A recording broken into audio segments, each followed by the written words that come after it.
ছোট ছোট বাচ্চাদের এই ওয়েদার চেঞ্জের সময় প্রচণ্ড হারে অ্যাসিড হয় এবং পেট খারাপ হয়, তার থেকে বমি হয়।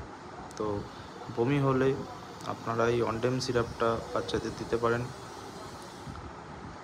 আপনাদের খাওয়ার আধ ঘন্টা আগে বাচ্চাদেরকে খাওয়াতে হবে, দিনে 2 থেকে 3 বার। বাচ্চার বয়স অনুযায়ী বাচ্চার ডোজ হয়। কারোর যদি কোনো দরকার পড়ে অবশ্যই আমাকে কমেন্ট করবেন, আমি রিপ্লাই করে দেবো। কতটা খাওয়াতে হবে বাচ্চাকে, কত বয়সের বাচ্চাকে কতটা ডোজ অবশ্যই বলে দেবো। এছাড়াও অবশ্যই আপনাদের চাইল্ড স্পেশালিস্ট ডক্টরের সাথে কনসাল্ট করে নেবেন। তো বমি হলে আপনারা এই সিরাপটা খাওয়াতে পারেন। অবশ্যই খাওয়ানোর আগে ডোজটা জেনে নেবেন।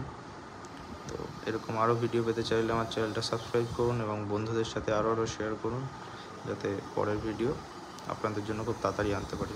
টাটা।